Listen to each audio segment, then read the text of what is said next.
이제 포기해요. 호철 오빠는 저를 선택했어요. 진짜 답답하네. 아줌마, 현실 파악 좀 해요. 호철 오빠는 당신 같은 아내가 창피하대요. 30년 주부 생활이 뭐가 대단하다고 버티고 있어요? 이제 그만 꺼져요. 15살이나 어린 상간녀에게 폭언을 듣고 박순자는 머리가 멍해졌습니다. 앞으로 그녀에게 어떤 일이 일어날까요? 박순자는 올해 55입니다. 30년을 한 남자의 아내로, 한 아이의 엄마로, 한 집안의 며느리로 살아왔습니다.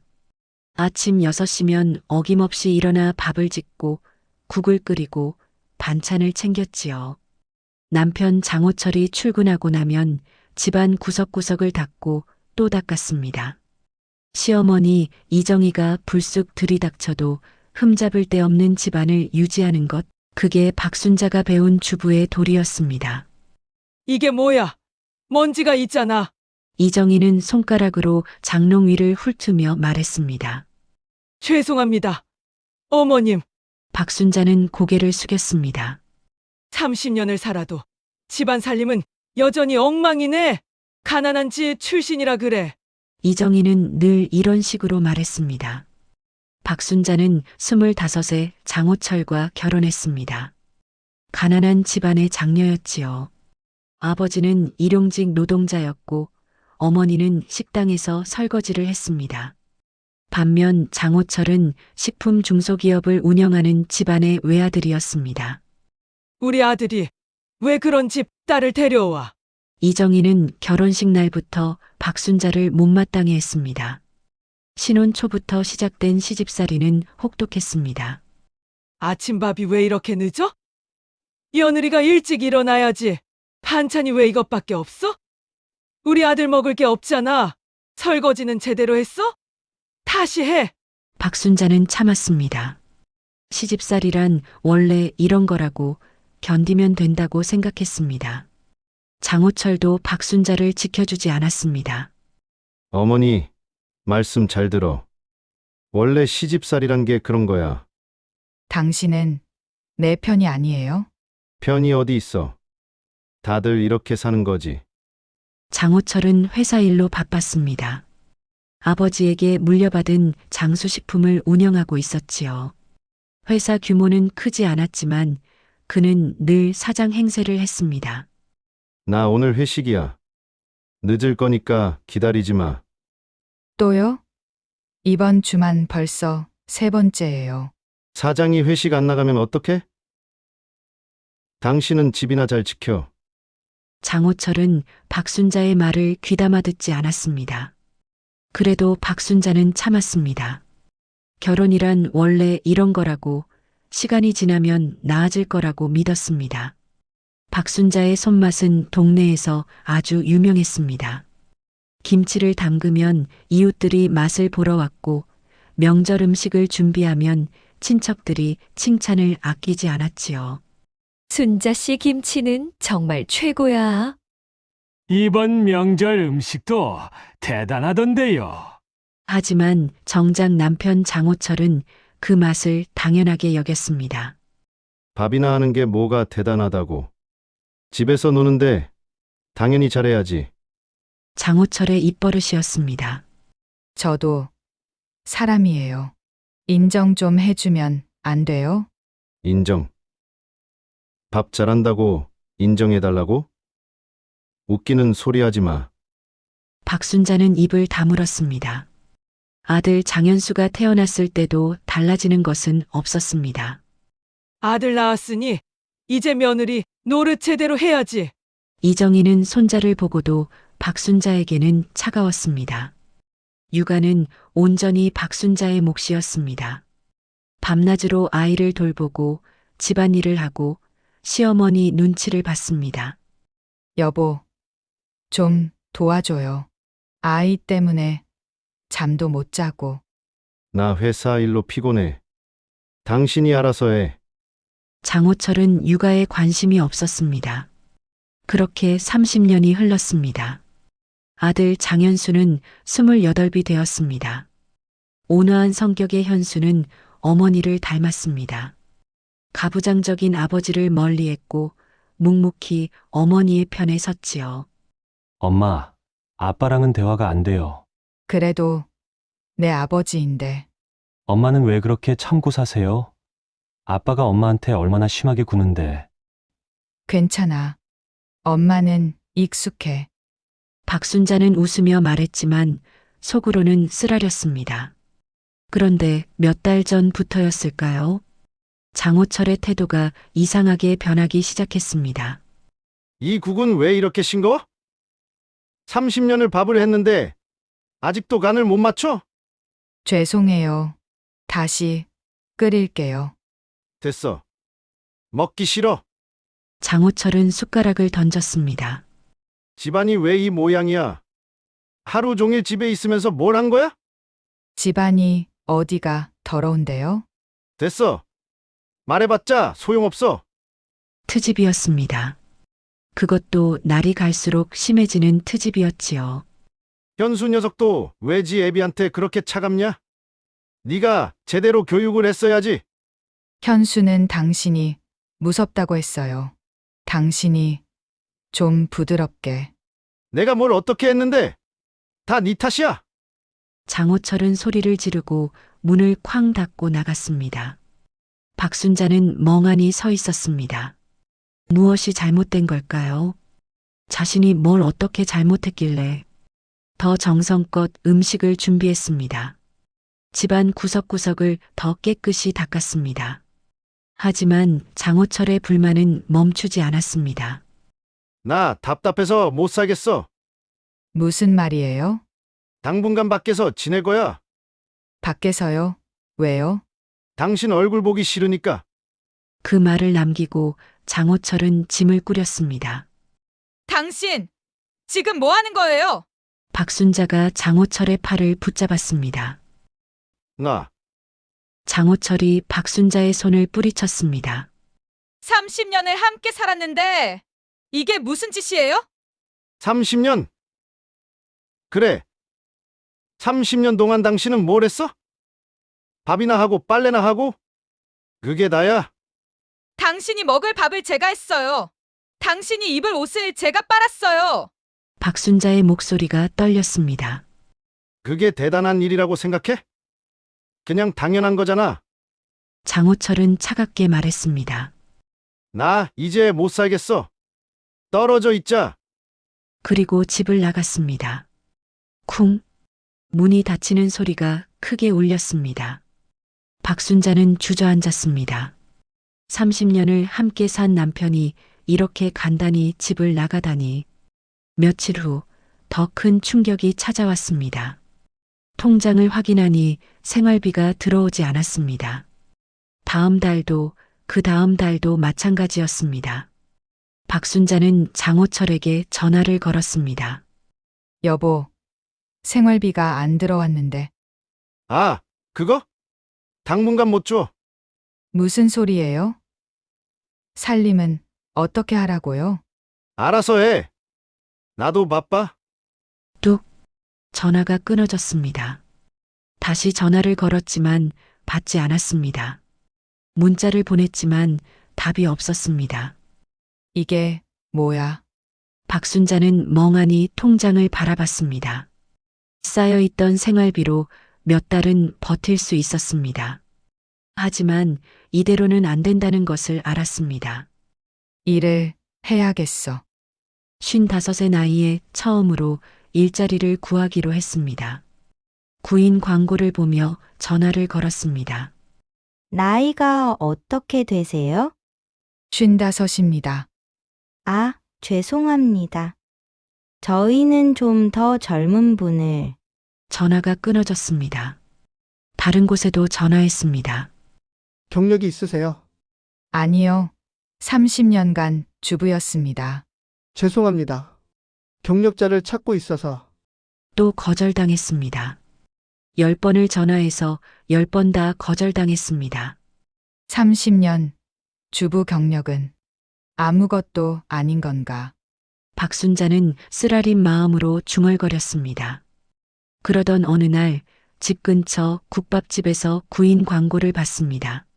주방 보조 구함, 나이 무관, 성실한 분. 박순자는 용기를 내어 가게 문을 열었습니다. 안녕하세요. 일자리 구하는 광고 보고 왔는데요. 아, 네. 앉으세요. 사장님은 50대 초반의 친절한 여자였습니다. 요리해 보신 적 있으세요? 30년간 집에서 가족 밥을 해왔습니다. 아, 그럼 충분하시겠네요. 성실하게만 일해 주시면 돼요. 정말요? 제가 할 수 있을까요? 물론이죠. 내일부터 나오실 수 있어요? 박순자는 눈물이 날 뻔했습니다. 처음으로 자신을 필요로 하는 곳이 생긴 것 같았습니다. 다음 날부터 박순자는 국밥집에서 일하기 시작했습니다. 새벽 6시에 출근해서 밤 9시까지 일했습니다. 힘들었지만 나쁘지 않았습니다. 일을 하고 받는 급여 명세서를 보며 박순자는 씁쓸하게 웃었습니다. 30년 주부 생활의 가치는 이 정도였을까? 그 무렵 장호철은 어디에 있었을까요? 최근 회사에 입사한 젊은 경리 윤하영의 집에서 미래를 즐기고 있었습니다. 40살의 윤하영은 계산적이고 야심찬 여자였습니다. 첫 회식 자리에서부터 장호철의 마음을 사로잡았지요. 술에 취한 사장님을 살갑게 챙기고 은근히 신체 접촉을 하며 유혹했습니다. 장호철은 순식간에 빠져들었습니다. 윤하영에게는 사실 따로 사귀는 남자친구가 있었습니다. 30대 초반의 젊은 남자였지요. 하지만 그녀에게 중요한 것은 사랑이 아니라 돈이었습니다. 남자친구와의 화려한 데이트를 위해서는 돈이 필요했습니다. 오빠, 오늘 기분 좋아 보여요. 40살의 윤하영이 장호철의 팔에 매달렸습니다. 그래? 내 덕분이지. 오빠는 정말. 부인은 모르죠? 신경 쓰지 마. 그 여자는 이제 상관없어. 장호철은 와인 잔을 들었습니다. 오빠, 근데 나 이번 달 생활비가 좀 필요한데. 얼마? 300만 원만. 그래, 줄게. 장호철은 박순자에게 주던 생활비를 끊고 그 돈을 윤하영에게 주기 시작했습니다. 30년 안에는 버려지고 몇 달 된 상간녀가 그 자리를 차지했습니다. 박순자는 아직 그 사실을 몰랐습니다. 다만 뭔가 잘못되어 가고 있다는 것만은 느끼고 있었지요. 국밥집 주방에서 묵묵히 일하며 박순자는 생각했습니다. 30년을 바쳤는데 이게 끝일까? 하지만 박순자는 몰랐습니다. 이것이 끝이 아니라 시작이라는 것을. 박순자가 국밥집에서 일한 지 석 달이 지났습니다. 손님들은 박순자가 만든 음식을 좋아했습니다. 특히 김치찌개와 된장찌개는 단골들 사이에서 입소문이 났지요. 하지만 국밥집 전체 손님은 점점 줄어들고 있었습니다. 사장님이 한숨을 쉬었습니다. 박 여사님, 요즘 장사가 안 되네요. 이러다 문 닫는 거 아닌가 걱정이에요. 박순자는 며칠간 고민했습니다. 국밥집을 찾는 손님들을 유심히 관찰했지요. 그리고 문제를 발견했습니다. 국밥 육수가 너무 싱겁고 깊은 맛이 없었습니다. 사장님, 제가 국밥 레시피를 한번 바꿔볼까요? 그래요? 박 여사님 솜씨는 믿으니까 한번 해봐요. 박순자는 새벽부터 육수를 끓였습니다. 사고를 더 오래 고아 진한 맛을 냈고 양념의 배합도 조금씩 바꿨습니다. 정성과 시간이 만들어낸 맛이었지요. 손님들의 반응은 즉각적이었습니다. 국밥 맛이 완전히 달라졌네요. 사장님, 이거 예전보다 훨씬 맛있는데요. 입소문이 나면서 손님이 다시 늘기 시작했습니다. 사장님은 박순자의 손을 꼭 잡았습니다. 박 여사님 덕분에 가게가 살았어요. 정말 고맙습니다.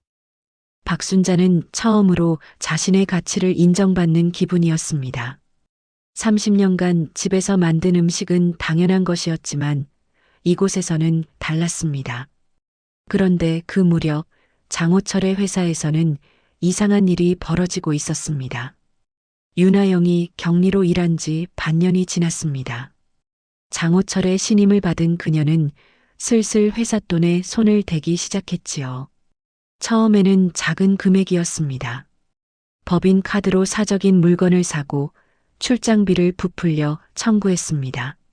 장호철은 전혀 눈치채지 못했습니다. 윤하영의 애교와 젊음에 눈이 멀어 있었으니까요. 오빠, 나 요즘 너무 힘들어. 옛날 남자가 자꾸 연락해서. 걱정 마. 내가 지켜줄게. 윤하영은 장호철을 조종하는 법을 알았습니다. 때로는 약한 척, 때로는 의지하는 척하며 그의 마음을 붙잡았지요. 하지만 윤하영의 진짜 목표는 따로 있었습니다. 장호철의 어머니 이정희에게 접근하기 시작한 것입니다. 어머님, 제가 백화점에서 이거 봤는데 어머님한테 딱이더라고요. 명품 스카프였습니다. 어머, 이게 얼마짜린데? 괜찮아요. 어머님께 잘 보이고 싶어서요. 호철 오빠가 제일 소중히 여기는 분이잖아요. 장호철에게서 받은 돈으로 산 선물이었습니다. 이정희는 윤하영이 마음에 들었습니다. 젊고 예쁘고 살갑기까지 했지요. 무엇보다 자신을 극진히 모시는 태도가 좋았습니다. 우리 며느리는 30년을 살면서 이런 거 한 번도 안 사줬어. 이정희는 며느리 박순자를 떠올렸습니다. 가난한 집에서 시집온 박순자를 처음부터 못마땅하게 여겼지요. 혹독한 시집살이를 시켰지만 박순자는 한마디 불평 없이 견뎌냈습니다. 하지만 이정희에게 그것은 당연한 것이었습니다. 호철아, 너 그 여자랑 진지하게 사귀는 거니? 어머니, 그게 화영이는 괜찮더라. 부잣집 딸 같고 교양도 있고. 순자는 이제 늙었잖니. 속물적인 이정희는 윤하영을 새로운 며느리로 드리고 싶었습니다. 장호철도 어머니의 말에 흔들렸습니다. 어머니. 제가 순자한테 이혼 이야기를 꺼내볼게요. 그렇게 모자는 박순자를 버리기로 합의했습니다. 한편 아들 장현수는 회사에서 이상한 낌새를 눈치챘습니다. 점심시간 비상계단에서 담배를 피우던 중 윤하영의 목소리가 들렸습니다. 응, 자기야. 걱정 마. 조금만 더 기다려. 내가 곧 장수식품 안주인 될 거야. 누군가와 통화하는 소리였습니다. 돈? 더 많이 빼돌릴 수 있어? 장호철은 아무것도 몰라. 바보 같은 양반이라니까. 응, 우리 곧 크게 한탕하고 해외 나가자. 그때까지만 참을게. 장현수는 재빨리 휴대폰을 꺼내 녹음을 시작했습니다. 윤하영은 계속 말했습니다. 아, 시어머니? 완전 내 편이야. 명품 몇 개 사주니까 며느리 만들어준대. 웃기지? 시골 해남구가 명품 받으니까 정신을 못 차려. 장현수는 분노가 치밀었습니다. 어머니를 괴롭히던 것도 모자라 이렇게 회사까지 망치고 있다니. 그날 저녁 장현수는 어머니를 찾아갔습니다. 엄마, 이거 좀 들어. 음성 파일을 재생했습니다. 박순자의 얼굴이 굳어졌습니다. 현수야, 이게 정말이니? 네. 제가 직접 녹음한 거예요. 엄마, 이혼하지 마세요. 저 여자는 진짜 목적이 따로 있어요. 박순자는 떨리는 손으로 음성 파일을 다시 들었습니다. 그리고 결심했습니다. 마지막으로 한 번만 더 가정을 지켜보자고. 다음 날 박순자는 장호철과 시어머니를 만나러 갔습니다. 시어머니 집 앞에서 윤하영과 마주쳤습니다. 윤하영은 박순자를 보자 비웃는 표정을 지었습니다. 어머, 박순자 씨 오셨네요. 오늘 무슨 일이세요?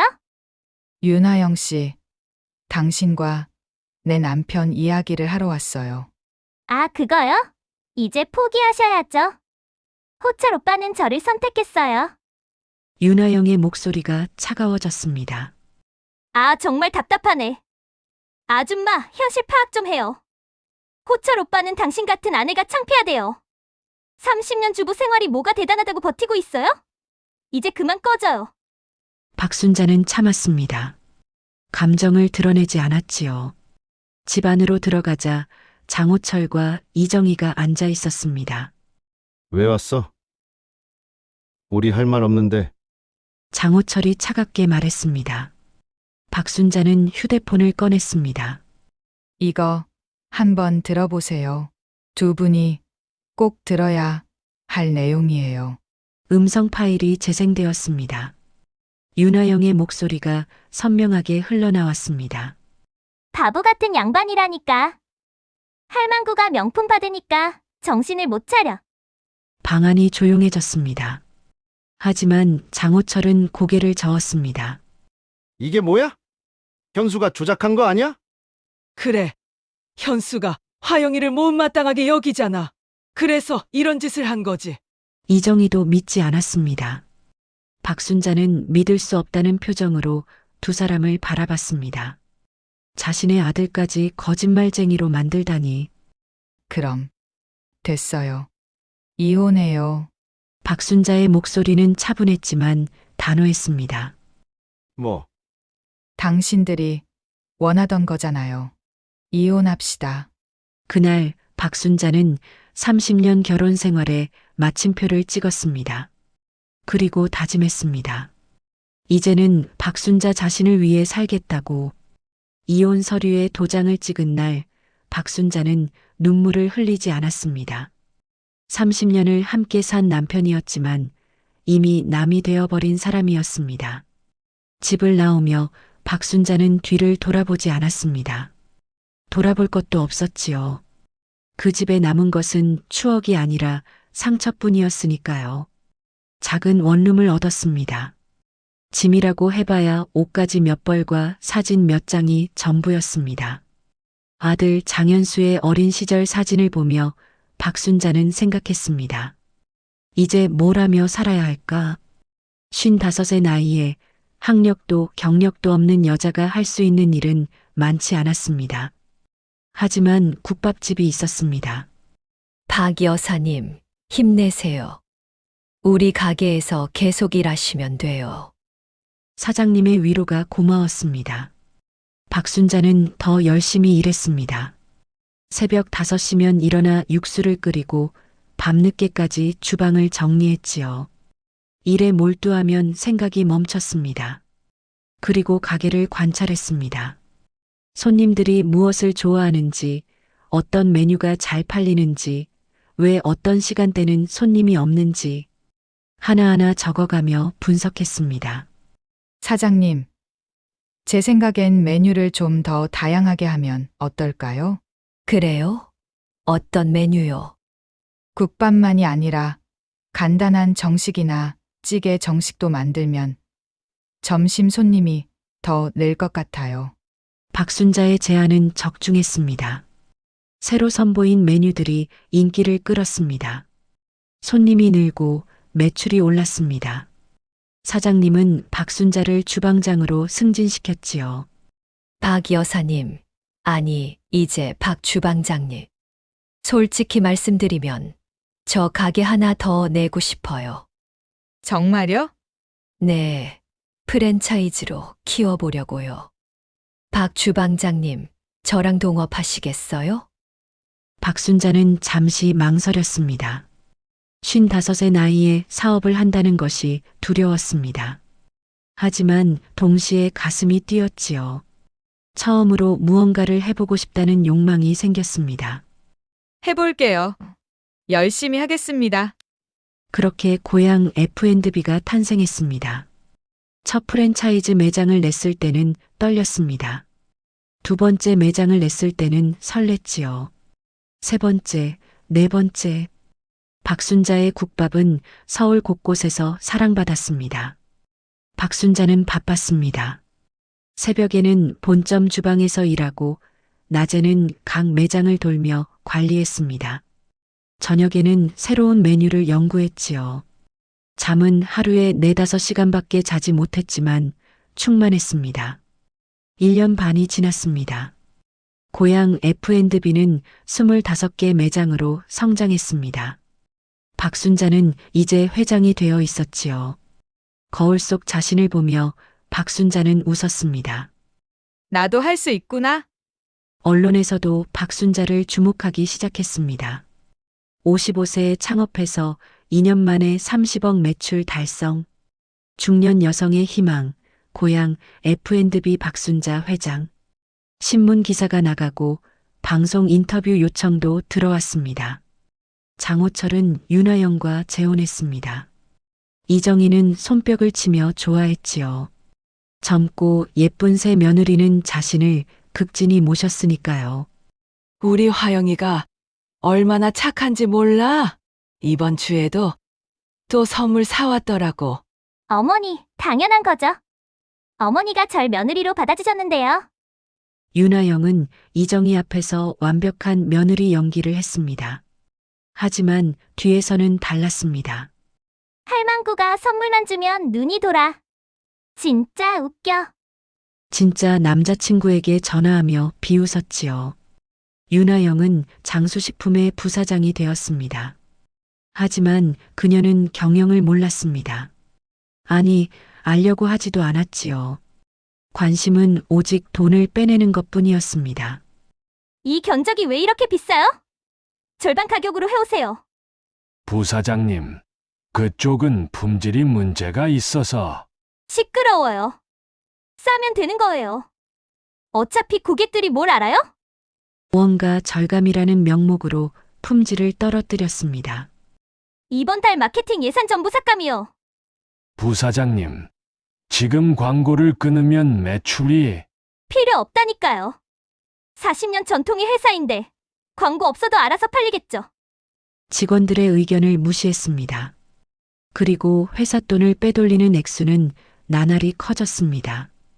법인카드로 명품을 사고 가짜 거래처를 만들어 돈을 빼냈지요. 진짜 남자친구와의 호화로운 데이트 비용도 회사 돈에서 나왔습니다. 장호철은 아무것도 몰랐습니다. 여보, 회사 일은 당신한테 맡길게. 당신이 잘하잖아. 오빠는 그냥 쉬어. 골프나 치고 와. 회사 일은 내가 다 알아서 할게. 윤하영은 달콤하게 속삭였습니다. 장호철은 윤하영만 믿고 회사 경영에서 손을 뗐습니다. 골프를 치고 친구들과 술을 마시며 한가로운 시간을 보냈지요. 1년이 지나자 거래처들의 항의가 쏟아졌습니다. 사장님, 최근 납품한 제품 품질이 왜 이래요? 반품할게요. 환불 요청이 너무 많습니다. 이러면 거래 못해요. 다음 계약은 재고해봐야겠습니다. 품질이 예전 같지 않아요. 매출이 급격히 떨어지기 시작했습니다. 그제서야 장호철이 정신을 차렸습니다. 화영아, 회사가 왜 이 지경이 된 거야? 도대체 경영을 어떻게 한 거야? 오빠, 내 잘못이 아니야. 요즘 경기가 안 좋잖아. 다들 힘들어. 그래도 이건 너무 심한 거 아니야? 오빠가 나를 못 믿는 거야. 내가 얼마나 열심히 했는데. 윤하영이 눈물을 글썽였습니다. 장호철은 또 무너졌습니다. 아니야. 미안해. 내가 예민했나 봐. 화내서 미안해. 오빠, 나 정말 상처받았어. 응. 알았어. 다시는 의심 안 할게. 하지만 회사는 계속 기울었습니다. 급기야 부도 위기까지 왔습니다. 회계사가 급하게 찾아왔습니다. 사장님, 이대로면 2달 안에 회사 문 닫습니다. 자금 유동성이 완전히 바닥났어요. 장호철의 얼굴이 새하얗게 질렸습니다. 방법이 없을까요? 뭐라도. 큰 거래처 하나만 확보하면 최근 승승장구하는 고향 F&B에 납품할 수 있으면 기사회생할 수 있을 겁니다. 고향 F&B. 장호철은 어디선가 들어본 이름 같았습니다. 그 회사 당장 컨택해봐요. 빨리요. 며칠 후 간신히 미팅 약속이 잡혔습니다. 윤하영이 나섰습니다. 오빠, 내가 가서 계약 따올게. 걱정 마. 내가 언제 일을 못했어? 부탁해. 이번이 정말 마지막 기회야. 이것마저 안 되면 윤하영은 화장을 진하게 하고 최신 명품 정장을 입었습니다. 목에는 다이아몬드 목걸이를 걸었지요. 완벽한 회사 부사장의 모습이었습니다. 고향 F&B 본사에 도착했습니다. 깔끔하고 현대적인 사옥이었습니다. 로비에는 사람들이 분주히 오갔지요. 생각보다 큰 회사네, 뭐. 그래도 우리 장수식품은 40년 전통인데. 윤하영은 여유로운 표정으로 안내를 받아 회의실로 들어갔습니다. 고급스러운 가구와 넓은 회의 테이블이 눈에 들어왔습니다. 그때 복도에서 수수한 옷차림의 여자가 지나갔습니다. 짙은 남색 블라우스에 검정 바지, 단정한 헤어스타일이었지요. 윤하영은 그 뒷모습을 보고 코웃음을 쳤습니다. 어머, 회사 회장이라는 사람이 저렇게 수수하게 입고 다니나 봐. 촌스럽네. 역시 국밥집 출신이라 그런가? 잠시 후 회의실에 담당자들이 들어왔습니다. 안녕하세요. 장수식품 부사장 윤하영입니다. 윤하영은 명함을 건네며 능숙하게 인사했습니다. 저희 회사는 40년 전통의 식품 제조 회사로. 프레젠테이션을 시작했습니다. 윤하영은 자신만만했습니다. 이런 미팅은 수없이 해봤으니까요. 바로 그때 회의실 문이 열렸습니다. 아까 본 수수한 옷차림의 여자가 들어왔습니다. 회장님 오셨습니까? 담당자들이 일제히 벌떡 일어나 깍듯이 인사했습니다. 네. 계속하세요. 그 여자의 목소리. 윤하영의 몸이 굳어졌습니다. 천천히 고개를 돌렸습니다. 박순자였습니다. 윤하영의 입이 떡 벌어졌습니다. 눈이 커졌지요. 손에 쥔 레이저 포인터가 바닥에 떨어졌습니다. 이게 무슨... 이어서 진행하세요. 박순자의 목소리는 차분했지만 단단했습니다. 감정의 흔들림이 전혀 없었지요. 윤하영은 입이 바싹 마르는 것을 느꼈습니다. 손이 떨렸습니다. 시선을 어디에 둬야 할지 몰랐지요. 이게 무슨 일이야? 박순자가 여기 회장이라고? 말도 안 돼. 정신이 아득해졌지만 어쩔 수 없었습니다. 겨우 정신을 부여잡고 발표를 이어갔습니다. 저희 장수식품은 그러니까. 목소리가 떨렸습니다. 준비해온 멘트가 생각나지 않았지요. 담당자들이 이상한 눈빛으로 윤하영을 쳐다봤습니다. 저희 제품은 품질이 우수하고. 잠깐요. 박순자가 손을 들었습니다. 회의실이 조용해졌습니다. 질문 있습니다. 박순자가 서류를 펼쳤습니다. 귀사 제품의 최근 6개월간 불량률이 전년 대비 340% 증가했는데 그 원인이 무엇입니까? 날카로운 질문이었습니다. 그리고 여기 보니 거래처 5곳에서 계약을 해지했네요. 이유가 뭡니까? 경기 탓만 하시나요? 원재료 품질을 낮춘 것은 경영진의 결정 아닌가요? 박순자의 눈빛이 차가웠습니다. 윤하영은 말문이 막혔습니다. 납품 단가는 시중 가격의 60% 수준인데 이 가격으로 품질을 어떻게 보증하실 겁니까? 답변하세요, 부사장님. 박순자의 목소리에 힘이 실렸습니다. 윤하영은 입술을 달싹였지만 아무 말도 나오지 않았습니다. 머릿속이 하얗게 변했습니다. 더 들어볼 가치도 없네요. 박순자가 일어섰습니다. 이 계약은 없던 걸로 하죠. 다들 자리로 돌아가서 할 일들 하세요. 네, 회장님. 담당자들이 깍듯이 인사하고 자료를 정리해 나갔습니다. 회의실에 두 사람만 남았습니다. 윤하영은 의자에서 일어나지도 못하고 멍하니 앉아 있었습니다. 박순자가 천천히 윤하영에게 다가왔습니다. 오랜만이에요. 윤하영 씨. 이렇게 만나게 될 줄은 정말 몰랐네요. 당신이 어떻게 여기에? 윤하영의 목소리가 떨렸습니다. 당신들이 무시하던 그 박순자. 이 악물고 노력해서 여기까지 올라왔어요. 박순자는 회의 테이블에 손을 짚고 윤하영을 내려다봤습니다. 30년 주부 생활이 뭐가 대단하냐고 했죠? 꺼지라고 했죠? 나는 바보 같던 나를 일깨워줘서 고맙다고 해야 할까요? 박순자의 목소리에는 비웃음도 분노도 없었습니다. 그저 차가운 침착함만이 있었지요. 거짓말이지? 나를 골탕 먹이려고 이런 연극까지 하는 거지? 윤하영이 테이블을 탁 쳤습니다. 연극이요? 박순자가 피식 웃었습니다. 밖에 나가서 직원들한테 물어보세요. 박순자가 진짜 회장인지. 이럴 수가. 믿든 말든 그건 당신 사정이에요. 우리는 장수식품과 계약할 의사가 없습니다.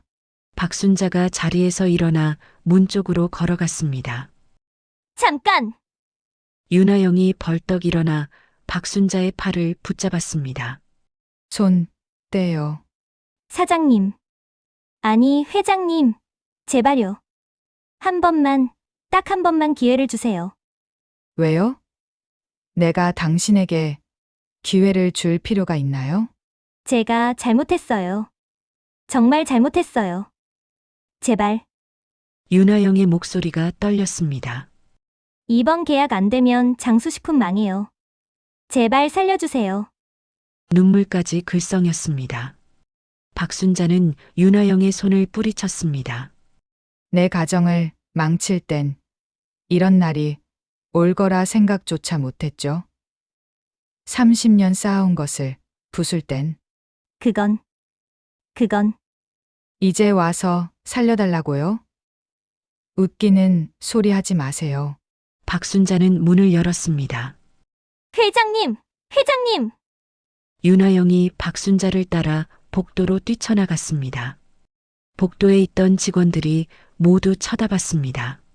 제발요, 한 번만요. 용서해주세요. 윤하영이 박순자의 옷자락을 붙잡고 늘어졌습니다. 보안 요원 2명이 달려왔습니다.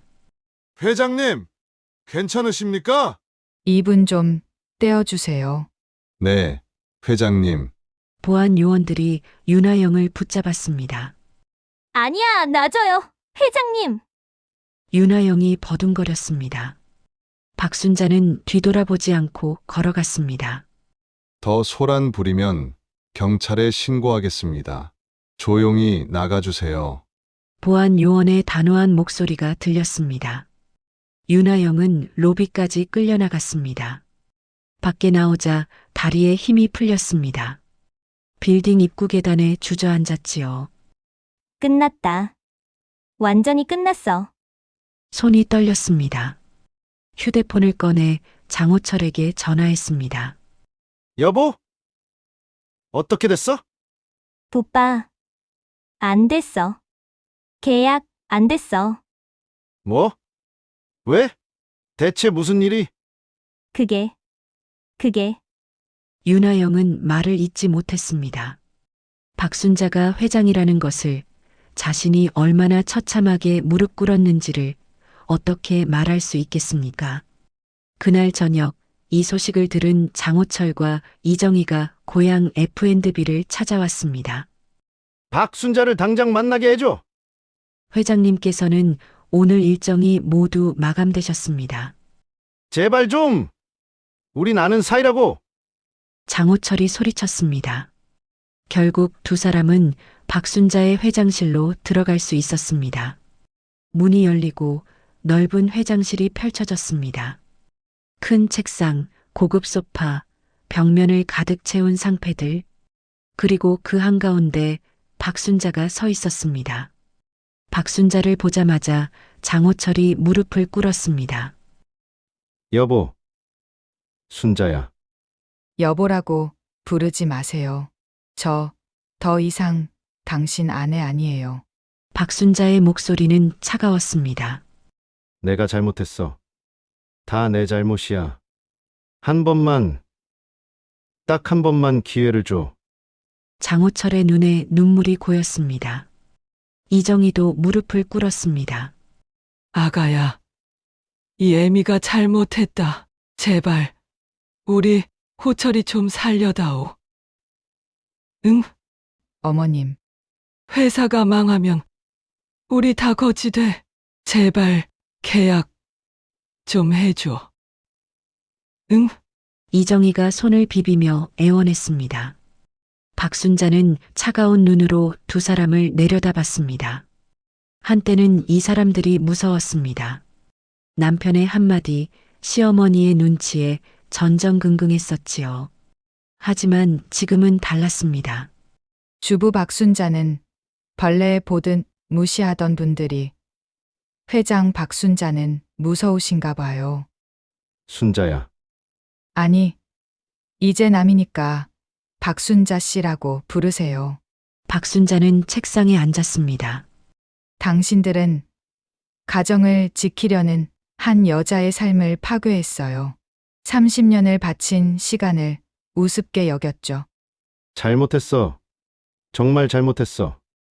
이번엔 내가 당신들의 소중한 것을 부술 차례예요. 박순자는 천천히 또박또박 말했습니다. 40년 전통 회사요? 그게 얼마나 소중한지 이제 알겠죠. 그걸 잃는 기분이 어떤지 직접 느껴보세요. 순자야. 제발. 돌아가세요. 다시는 이 회사에 오지 마세요. 다음엔 정말 경찰 부릅니다. 박순자가 인터폰을 눌렀습니다. 보안팀, 회장실로 올라오세요. 안 돼!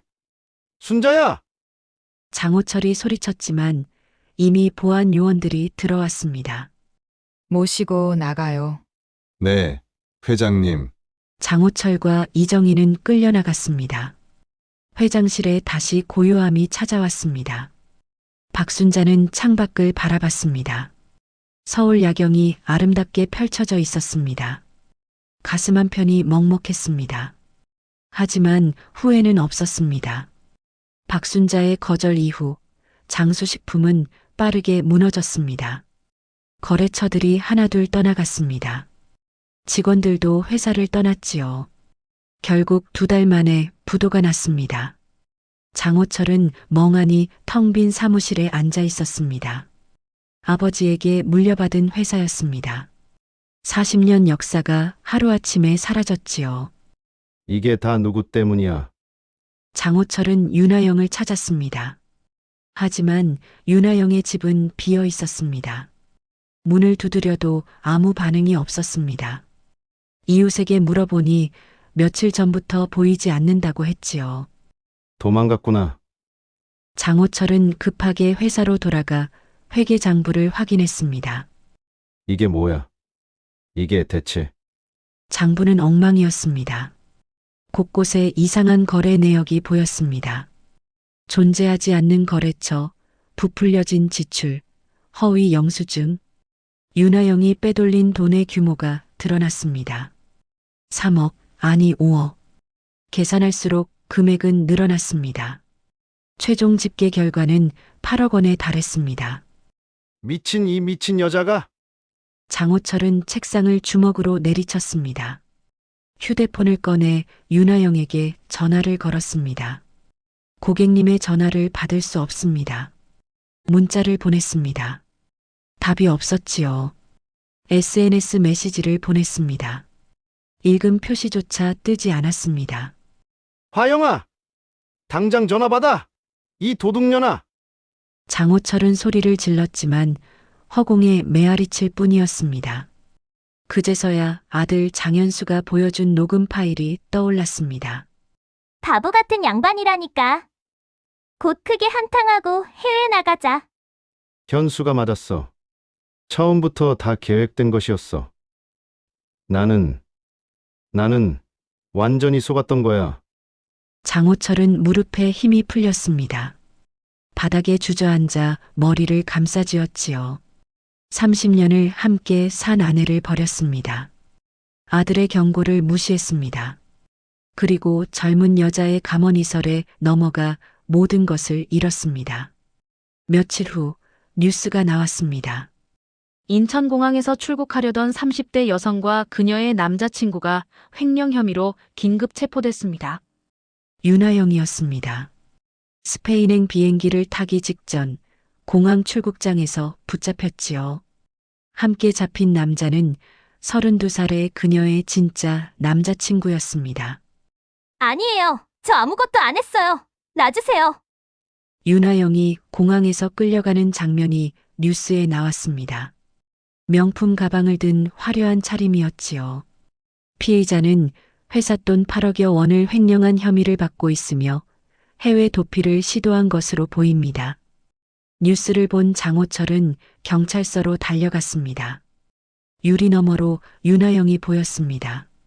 화장이 번지고 머리가 흐트러진 모습이었지요. 며칠 전까지만 해도 자신만만하던 그 얼굴은 어디에도 없었습니다. 화혜영아! 장호철이 소리쳤습니다. 윤하영이 고개를 돌렸습니다. 오빠, 도대체 왜 이런 짓을 한 거야?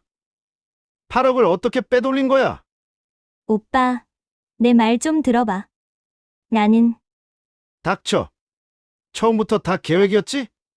날 이용한 거지? 장호철의 목소리가 떨렸습니다. 윤하영은 고개를 숙였습니다.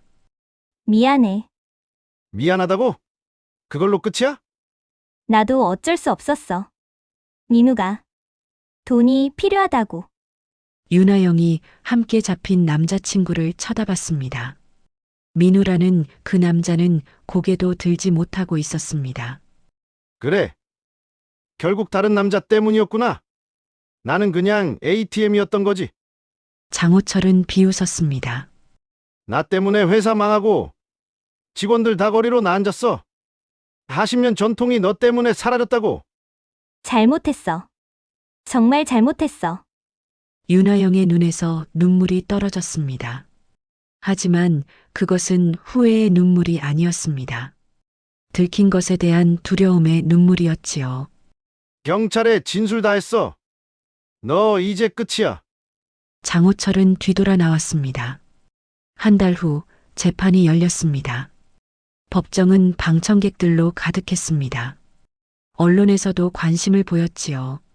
40년 전통 기업의 몰락, 젊은 여성의 치밀한 횡령극이 화제가 되었습니다. 윤하영은 수감복을 입고 법정에 섰습니다. 피고인 윤하영, 앞으로 나오십시오. 판사의 목소리가 울렸습니다. 검사가 기소 내용을 읽었습니다. 피고인은 2년간 총 8억 3천만 원을 횡령했으며 회사 자금을 개인적으로 유용했습니다. 또한 허위 거래처를 만들어 자금을 빼돌렸고 법인카드를 사적으로 사용했습니다. 증거 자료들이 하나씩 제시되었습니다. 명품 구매 내역, 호텔 숙박비, 해외여행 경비, 고급 레스토랑 식비, 모두 회사 돈이었습니다. 변호인, 할 말 있습니까? 피고인은 깊이 반성하고 있습니다. 선처를 부탁드립니다. 변호사가 고개를 숙였습니다. 하지만 판사의 표정은 굳어 있었습니다. 피고인의 범행은 매우 계획적이고 지능적이었습니다. 회사의 신뢰를 이용해 장기간에 걸쳐 범행을 저질렀고 심지어 해외 도피까지 시도했습니다. 판사가 서류를 내려다봤습니다. 이로 인해 40년 전통의 기업이 파산했고 30여 명의 직원이 일자리를 잃었습니다. 피해 규모가 크고 사회적 파급 효과가 심각합니다. 윤하영의 얼굴이 창백해졌습니다. 피고인 윤하영에게 횡령 및 배임 혐의로 징역 7년을 선고합니다. 7년? 판사님, 윤하영이 소리쳤습니다. 또한 피해 금액 8억 3천만 원 전액을 배상하라고 명합니다. 제가 무슨 돈으로? 판사님, 너무 가혹해요. 조용히 하십시오. 법정 경위가 윤하영을 제지했습니다. 함께 재판받던 남자친구 민우도 징역 2년을 선고받았습니다. 방청석에서 장호철이 그 광경을 지켜봤습니다. 복잡한 감정이 밀려왔습니다. 한때는 사랑한다고 생각했던 여자였습니다. 그녀를 위해 30년 아내를 버렸지요. 하지만 그것은 사랑이 아니었습니다. 나이든 남자의 허영심이었고 젊음에 대한 집착이었습니다. 윤하영은 끌려가며 방청석을 둘러봤습니다. 장호철과 눈이 마주쳤습니다. 오빠, 미안해. 장호철은 고개를 돌렸습니다. 더 이상 그녀에게 해줄 말이 없었습니다. 일주일 후 장호철의 재판이 열렸습니다. 회사가 부도나면서 쌓인 채무가 문제였습니다. 피고인은 총 12억 원의 채무를 지고 있으며 이를 변제할 능력이 없는 상태입니다. 변호사가 말했습니다. 장호철은 집도 차도 모든 것을 처분했습니다. 하지만 부족했습니다. 피고인 장호철, 채무 불이행 및 사기 혐의로 징역 3년을 선고합니다. 판사가 선고했습니다. 판사님, 장호철의 목소리가 떨렸습니다. 방청석에 앉은 이정희가 울음을 터뜨렸습니다. 아이고, 내 아들. 아들아, 77세의 노인은 더 이상 기댈 곳이 없었습니다. 며느리로 들이려던 윤하영은 감옥에 갔고 아들도 곧 감옥에 갈 것이었지요. 박순자에게 빌어봤지만 거절당했습니다. 이제 남은 것은 빈 집과 빚더미뿐이었습니다. 재판이 끝나고 장호철은 호송차에 올랐습니다. 창밖으로 어머니가 보였습니다. 손을 흔들고 있었지요. 하지만 장호철은 고개를 돌렸습니다. 차마 어머니 얼굴을 볼 수가 없었습니다. 호송차가 출발했습니다. 서울거리가 스쳐 지나갔습니다. 장호철은 생각했습니다. 어디서부터 잘못된 걸까? 순자를 무시하기 시작했을 때, 윤하영의 유혹에 넘어갔을 때, 아니, 그보다 더 전이었습니다. 아내를 당연하게 여기고 그녀의 노력을 인정하지 않았을 때부터 잘못이 시작된 것이었습니다. 3년. 감옥에서 보낼 시간입니다. 나오면 60이 넘습니다. 정가자가 된 나이든 남자를 누가 써주겠습니까? 그제서야 장호철은 깨달았습니다. 자신이 얼마나 큰 것을 잃었는지를. 그날 저녁 박순자는 비서에게서 재판 결과를 전해 들었습니다. 회장님, 윤하영 씨는 징역 7년, 장호철 씨는 징역 3년이 선고되었습니다. 그렇군요. 박순자는 창밖을 바라봤습니다. 복수는 달콤하지 않았습니다. 오히려 허전함만 밀려왔지요. 30년을 함께 산 남편이 감옥에 갔습니다. 그것이 박순자가 원했던 결말이었을까요? 아니었습니다. 박순자가 원했던 것은 복수가 아니었습니다. 단지 인정받고 싶었을 뿐이었지요. 30년간 한 가정을 지켜온 것의 가치를, 매일 밥을 짓고 살림을 꾸린 것의 의미를 인정받고 싶었습니다. 하지만 그들은 끝까지 인정하지 않았습니다. 그래서 박순자는 스스로 증명했습니다. 휴대폰이 울렸습니다. 아들 장현수였습니다. 엄마, 현수야. 엄마, 괜찮으세요? 뉴스 봤어요. 응. 엄마는 괜찮아. 아빠가 저한테 편지를 보냈어요. 엄마한테 미안하다고, 정말 잘못했다고. 박순자는 잠시 침묵했습니다. 그렇구나. 엄마는 아빠를 용서할 수 있어요? 현수야. 용서는 쉬운 게 아니야. 하지만 미워하지도 않을 거야. 그냥 이제 각자 살면 되는 거지. 엄마, 현수야, 넌 내 인생 살아. 아빠 때문에 힘들어하지 마. 아빠는 아빠가 선택한 결과를 받는 거야. 네. 엄마 정말 대단하세요. 전화를 끊고 박순자는 깊은 숨을 쉬었습니다. 이제 정말 끝났습니다. 장호철 일가와의 악연은 완전히 끝났지요. 며칠 후 이정희가 다시 찾아왔습니다. 경비실에서 연락이 왔습니다. 회장님, 로비에 이정이라는 분이 오셨는데요. 들어오시라고 하세요. 박순자는 한숨을 쉬었습니다. 이정희가 사장실 문을 열고 들어왔습니다. 많이 늙어 보였습니다. 등이 굽고 얼굴에는 주름이 가득했지요. 한때는 무서웠던 시어머니였습니다. 순자야, 내가 잘못했다. 정말 잘못했어. 이정희의 목소리가 떨렸습니다. 30년 동안 너를 괴롭혔어. 며느리가 아니라 사람으로 대했어야 했는데. 이제 와서 그런 말씀을 하시는 거예요? 박순자의 목소리는 차가웠습니다. 미안하다. 정말 미안하다. 날 용서해줘. 이정희가 고개를 숙였습니다. 호철이가 감옥 가고. 나 이제 혼자야.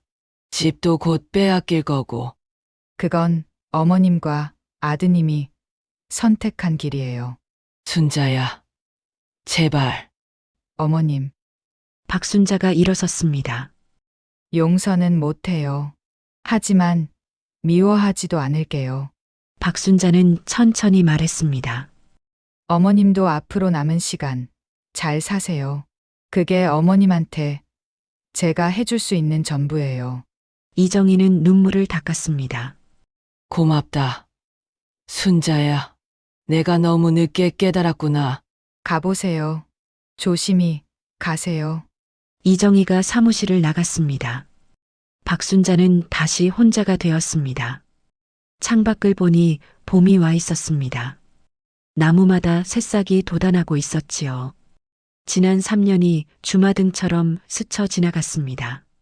생활비가 끊기고 국밥집에서 일하던 날들, 이혼 서류에 도장을 찍던 날, 첫 프랜차이즈 매장을 열던 날, 윤하영과 다시 만난 날, 그 모든 날들이 지금의 박순자를 만들었습니다. 이제 박순자는 알았습니다. 인생에서 가장 중요한 것은 타인의 인정이 아니라는 것을, 스스로를 존중하고 자신의 가치를 믿는 것이 먼저라는 것을. 박순자는 자리에서 일어났습니다. 해야 할 일이 많았습니다. 새로운 매장 오픈 준비, 신메뉴 개발, 직원 교육. 바쁘지만 행복한 날들이 기다리고 있었지요. 무엇보다 이제는 자신을 위해 사는 삶이었습니다. 퇴근길, 박순자는 거울 속 자신을 봤습니다. 3년 전의 박순자와는 다른 사람이었습니다. 눈빛이 달랐습니다. 표정이 달랐지요. 수고했어, 박순자. 스스로에게 말했습니다. 그리고 웃었습니다. 진심으로 행복한 미소였습니다. 장호철 일가와의 악연은 끝났습니다. 윤하영은 7년을 감옥에서 보낼 것입니다. 장호철은 3년을 감옥에서 보낼 것이지요. 이정희는 빈집에서 외로운 노년을 보낼 것입니다. 그것이 그들이 받는 대가였습니다. 하지만 박순자에게는 새로운 시작만이 남았습니다. 58배 나이에 찾은 자유였습니다. 늦었지만 아직 늦지 않았습니다. 앞으로 박순자는 자신만의 길을 걸어갈 것입니다. 누구의 아내도 며느리도 아닌 오롯이 박순자로서